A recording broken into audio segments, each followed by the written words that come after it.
Keluaran pasal 18 ayat 1 sampai 4 berbunyi demikian. Yitro mengunjungi Musa. Kedengaranlah kepada Yitro, imam di Midian, mertua Musa, segala yang dilakukan Allah kepada Musa dan kepada Israel, umatnya, yakni bahwa Tuhan telah membawa orang Israel keluar dari Mesir. Ayat 2. Lalu Yitro mertua Musa membawa serta Zipora istri Musa yang dahulu disuruh Musa pulang. Ketiga, dan kedua anak laki-laki Zipora yang seorang bernama Gersom, sebab kata Musa, aku telah menjadi seorang pendatang di negeri asing. Ayat 4.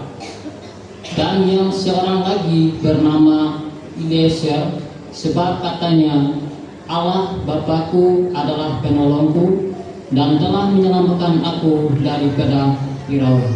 Iya, baik. Bapak Ibu yang diberkati oleh Tuhan kita Yesus Kristus, kisah Musa. Siapa yang tidak kenal dengan yang namanya Nabi Musa? Ya, semua pasti sering mendengar tentang kisah Musa. Musa ini punya dua kakak dan dua abang, dua saudara, abang dan kakak. Ya, abangnya bernama Harun, kakaknya bernama Miriam. Bapak Ibu, ya. Papanya bernama Amram dan ibunya bernama Yochebed. Nah, Musa juga termasuk anak angkat dari putri Firaun. Oleh karena dalam pasal 1 itu Bapak Ibu, dia waktu itu karena penduduk Israel tinggal di Goshen waktu itu sangat padat, berjumlah jumlah begitu padat, begitu banyak, sehingga ada Firaun yang penggantian Firaun yang baru yang tidak mengenal Yusuf pada saat itu. Ya, Firaun yang lama mengenal Yusuf pada saat itu kan Bapak Ibu, dia telah meninggal dan diganti dengan Firaun yang baru yang tidak mengenal Yusuf. Dia mantau, wah, orang Israel terlalu banyak daripada penduduk kita Mesir nih. Mending kita jajah mereka, kita perbudak mereka. Nah gitu. Sehingga Bapak Ibu, oleh karena semakin banyak bertambahnya penduduk Israel, maka dikeluarkan sebuah perintah, bunuh semua anak-anak lelaki secara khusus di bawah usia 2 tahun.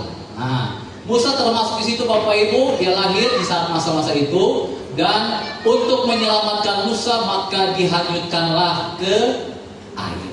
Apa namanya menghanyutkan Musa? Bukan berarti membuang, tetapi ini cara Tuhan supaya Musa ini diselamatkan Bapak Ibu. Dan ketika dihanyutkan ke air, pas waktu itu putri Firaun dan dayang-dayangnya lagi mandi di sungai Nil Bapak Ibu, dan memang menemukan Musa. Dan itu cara Tuhan Bapak Ibu, supaya Musa diselamatkan dan dipersiapkan oleh Tuhan untuk menjadi satu pemimpin bangsa yang sangat besar, bangsa pilihan Allah, yaitu Israel. Nah, saudaraku yang diberkati oleh Tuhan Yesus Kristus,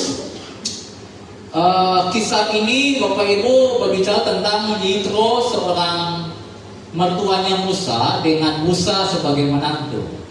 Kisah mertua dan menantu, ini kisah menarik. Biasanya kalau mertua dengan menantu kebanyakan akur atau kebanyakan begocok?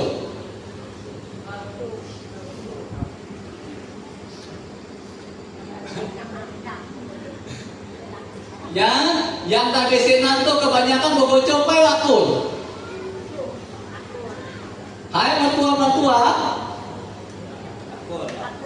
Puji Tuhan kalau aku. Ya, saudara. Nah, ini Bapak Ibu kisahnya bagaimana Musa pada saat itu memang dipercayakan Tuhan untuk memimpin bangsa Israel dari perbudakan Bapak Ibu keluar dari Mesir.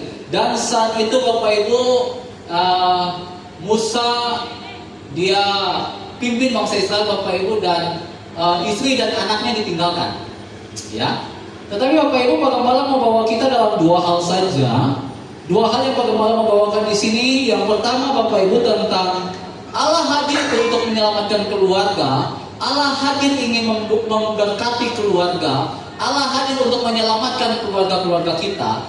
Dua hal yang kita mau pelajari. Yang pertama, Musa mengorbankan keluarganya Bapak Ibu karena memang dia cinta pada Tuhan dan keluarga, sehingga dia taat kepada Tuhan. Saudara, Musa mengorbankan keluarganya, dia meninggalkan anak dan istrinya oleh karena dia cinta sama Tuhan dan juga dia cinta pada keluarganya. Dia tinggalkan keluarganya bukan karena dia tidak cinta sama keluarganya, tetapi dia cinta sama keluarganya, Bapak Ibu. Dia harus rela tinggalkan keluarganya. Mengapa, Bapak Ibu? Bapak Ibu tahu nggak, Musa punya tugas yang sangat berat. Ya, Musa punya tugas yang sangat berat. Ya, pada waktu itu Tuhan suruh Musa, kau pergi ke Mesir, kembali ke Mesir, karena kau sudah di sana, sudah dibina selama 40 tahun di Mesir. Kau kembali ke sana untuk selamatkan, untuk bebaskan umatku dan perbudakan Mesir. Ini tugas yang sangat berat. Dalam Keluaran 4, Pak, tolong dibuka. Dalam Keluaran 4 pasalnya yang ke-20, setelah Musa mendapatkan perintah dari Tuhan, Bapak Ibu, Musa, Bapak Ibu, dia ajak dulu istri dan anak-anaknya. Dia ajak istri dan anaknya pergi, Bapak Ibu. Apa kata itu? Kemudian Musa mengajak istri dan anak-anaknya lelaki, lalu mereka di atas keledai dan ia kembali ke tanah Mesir. Nah, begitu sampai Bapak Ibu di Gunung Sinai, Bapak Ibu, ayatnya yang ke-21 dia bertemu, ayatnya yang ke-27 dia bertemu dengan Harun, Bapak Ibu. Ayatnya yang ke-27, Pak. Dia bertemu dengan Harun karena Harun diperintahkan oleh Tuhan, kau pergi ketemu dengan adikmu Musa, ya, untuk bertemu dengan dia. Nah, saudaraku yang diberkati oleh Tuhan kita Yesus Kristus, ketemu dengan Harun, Bapak Ibu. Disinilah percakapan Bapak Ibu Musa dengan Harun, dan bagaimana disitulah masa kata penafsir Musa menyuruh Sipora dan anak-anaknya itu pulang, Bapak Ibu, ke Yitro, karena memang tugasnya berat.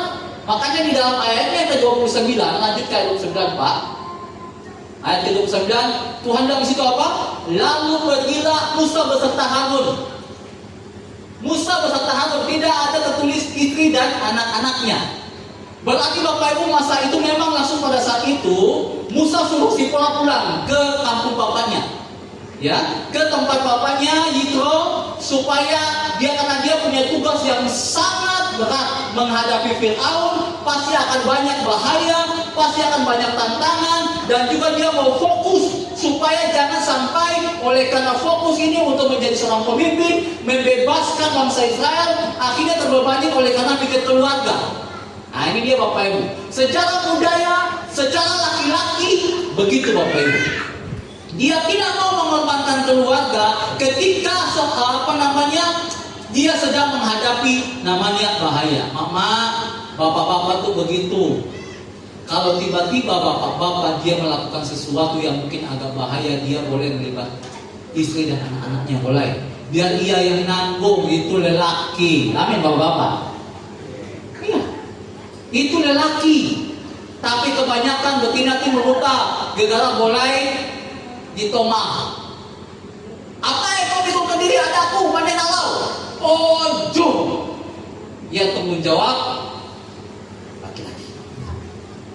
Ya, saudara, ada satu survei mengatakan begini. Ini survei ya Bapak Ibu ya, tapi nggak terjadi di sini. Survei mengatakan Bapak Ibu di perkotaan saja, para pria, para lelaki, mereka itu lebih nikmat, lebih nyaman kalau makan di warung-warung lesehan, warung-warung yang ya jajanannya mungkin hanya 10.000, 20.000-an, yang penting mereka bisa kenyang. Sedangkan kalau perempuan-perempuan itu mereka lebih nikmat kalau makan di warung makan yang agak mewah sedikit lah. Itu secara surveinya, secara psikologi. Surveinya Bapak Ibu. Betina palingan Bapak Ibu kalau dibawa ke rumah makan yang romantis ataupun dibawa ke rumah, mungkin di mall lah paling tidak lah. Palingan Bapak Ibu dengan harga yang mungkin 50.000 ke atas. Bapak Ibu tahu mengapa sampai laki-laki lebih nyaman makan di tempat yang sederhana yang penting kenyang, sedangkan betina lebih nyaman makan di tempat yang mahal. Mengapa? Mengapa? Hah? Rakus? Nah, ada apa? Gengsi. Betina tuh kebakuan gengsi, bapak-bapak. Betina ada apa gengsi? Gajah mata. Amin. Ya,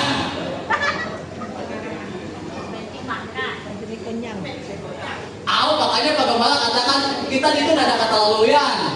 Tapi kalau di perkotaan Bapak Ibu mantau aja di mall yang lebih antri paling panjang itu mama atau bapak-bapak? Bapak-bapak kamu naik?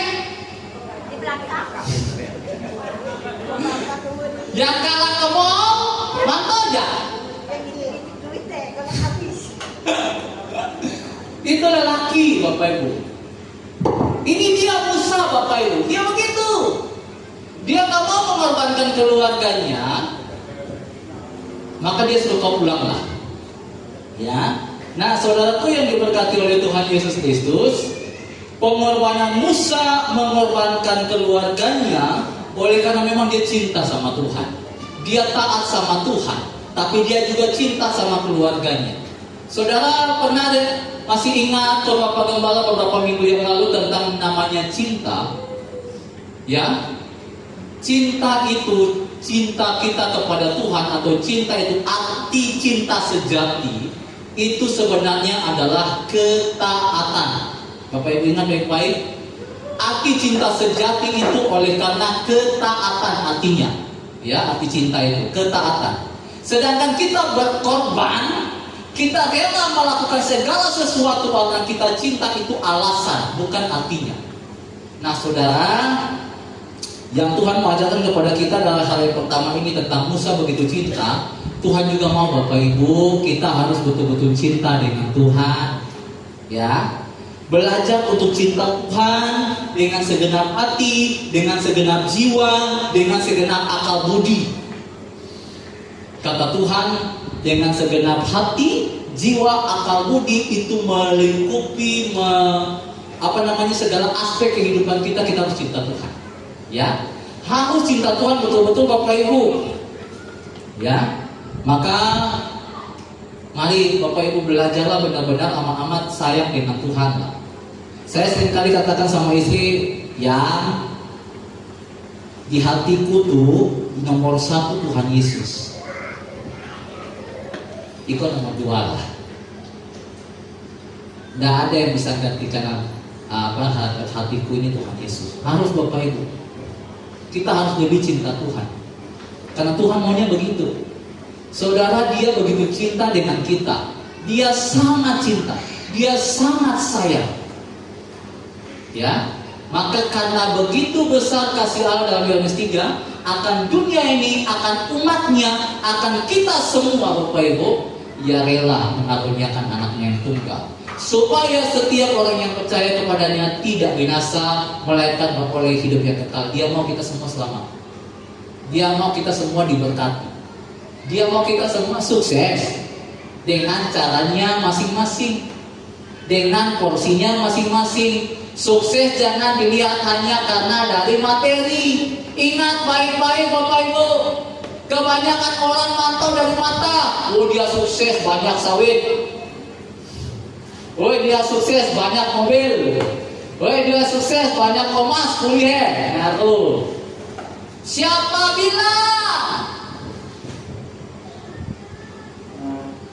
Malahan Pak Gembala tidak jumpa di sini, mungkin di luar. Orang-orang yang demikian Bapak Ibu banyak bertangkap di dalam langkau. Mungkin, betul? Semoga tidak di sini. Dan selalu Bapak Ibu orang-orang yang demikian, yang banyak ini, banyak itu, banyak ini, bukan hanya bertangkap Bapak Ibu, selalu tidak merasakan yang namanya damai, sejahtera, dan ketenangan dalam hidupnya. Karena kuat pikir ini itu, mula mulu pala. Betul? Saudara, maka kesuksesan seseorang itu dalam kehidupan orang Kristen adalah ketika dia melakukan firman Tuhan. Itu namanya sukses. Pak Gembala seringkali katakan dan ajarkan, unang ngajar Tuhan kati cara ia memberkati. Ia panen, ia tahu Kepada siapa dia berikan berkatnya dan bagaimana cara dia memberkati, itu urusan Tuhan. Tugas kita apa Bapak Ibu? Apa tugas kita? Cinta Tuhan. Amin. Ya. Maka kalau orang cinta Tuhan, ketika tahu waktu ibadah, ibadahlah. Ya. Itu yang pertama Bapak Ibu. Yang kedua, belajar dari kisah Musa Bapak Ibu. Tuhan mau ajarkan yang kedua, yang terakhir, sesibuk apapun kita, jangan lupakan waktu untuk luangkan waktu bersama keluarga. Sesibuk apapun kita, jangan lupa untuk meluangkan waktu dengan keluarga. Saudara, Musa ini adalah orang yang super sibuk. Jadi pemimpin berat. Dia hadapi berjuta manusia, bangsa Israel. Dia ditugaskan untuk jadi pemimpin, mulai dari keluar dari Mesir sampai ke tanah Kanaan yang Tuhan janjikan. Sebenarnya damping Bapak Ibu dari Mesir ke tanah Kanaan damping. Mungkin jaraknya kalau berjalan kaki mungkin hanya sekitar 1 bulan dan nyampe. Dari Mesir ke Kanaan mungkin perkiraan.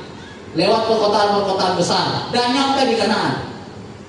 Tapi karena Tuhan mau proses hidup manusia, maka Tuhan juga bawa berputar lewat padang gurun selama 40 tahun.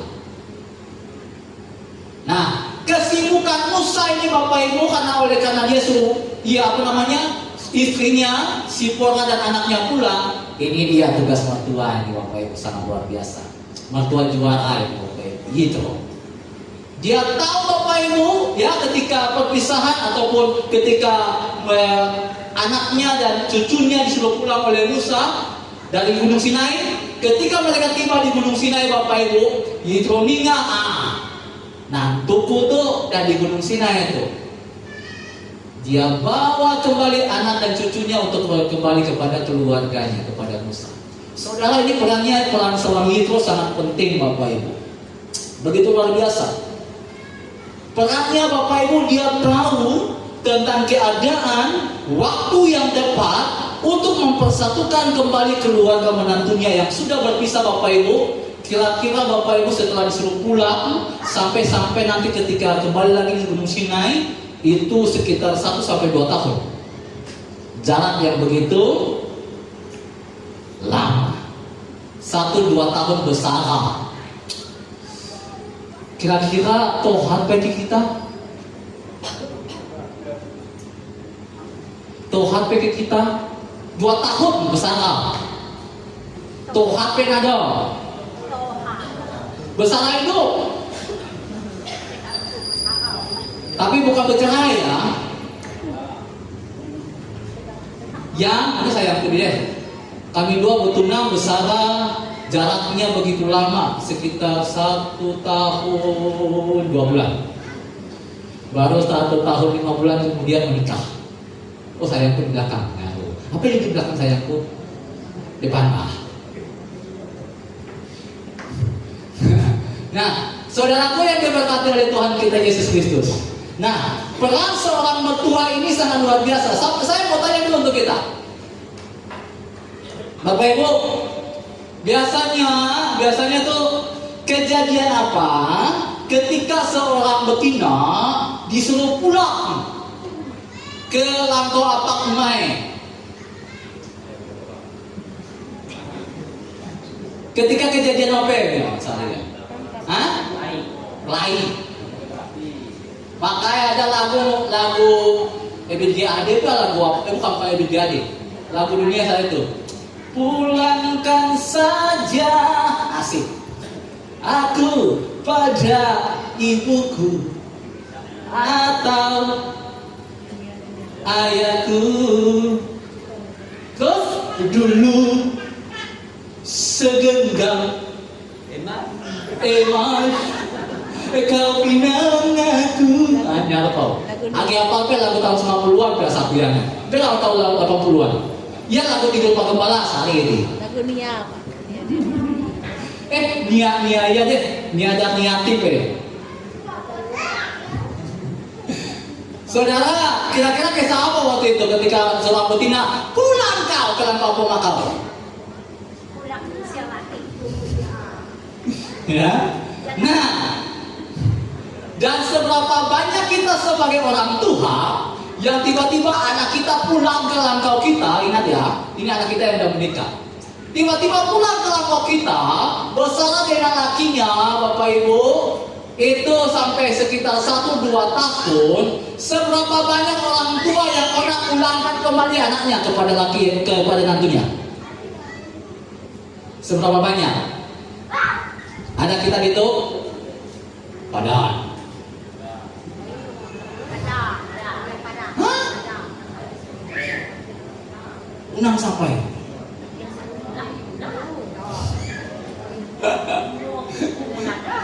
Ya. Nah, saudara, ini peran penting itu ini sangat luar biasa sebagai mertua Bapak Ibu. Ketika membawa anaknya kepada menantunya sebagai wujud dari orang tua yang bijak dan orang tua yang kasih. Dia pandai anaknya, dia pandai ujungnya membutuhkan kasih sayang laki dan apakah dia harus bawa. Unangnya ragorona, meskipun pandai laki tugas begitu jauh, begitu penting, tetapi keluarga pun juga sebagai penopang untuk kesuksesan dalam keluarga. Maka bapak-bapak, ingatkah kata-kata bijak kata orang? Di balik kesuksesan seorang suami ada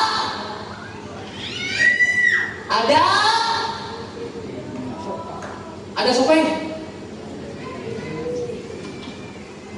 nak lupain disiplini yang mempangan. Amin. Makanya Bapak Ibu bagaimana kalau nak kemone-mone, bagaimana boleh kalau berdiri. Bagaimana aja nyan main bagaimana asli. Kalau bagaimana ke diri bahaya. Masalahnya kaji itu mata tuh boleh mantau man.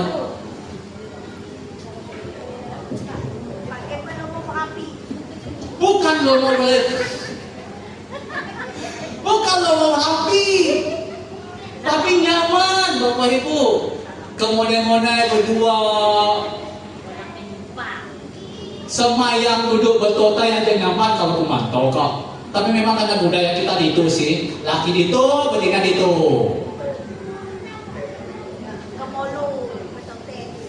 Wih nyaman mantoy.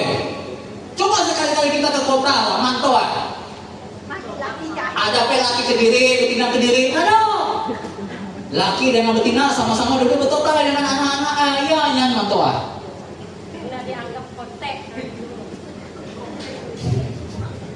Kalau dia ke mope? Aduh, serius Bapak Ibu. Ya, saudara. Tapi di sini Tuhan mau tegaskan begini Bapak Ibu. Tuhan mau ajarkan kepada kita tentang waktu ini.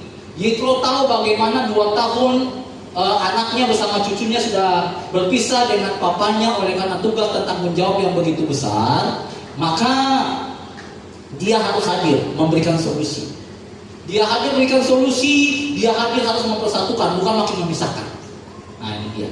Nah saudara, saya mau katakan Bapak Ibu dalam penerapannya dalam kehidupan kita, waktu itu sangat penting Bapak Ibu, dan tidak bisa diulang kembali. Maka unang nyanyiakan waktu Bapak Ibu yang Tuhan berikan untuk keluarga kita. Serius.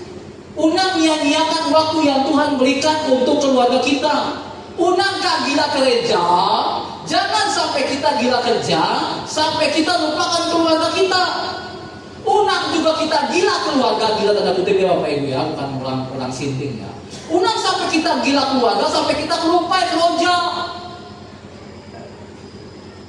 Ngerti gitu ya?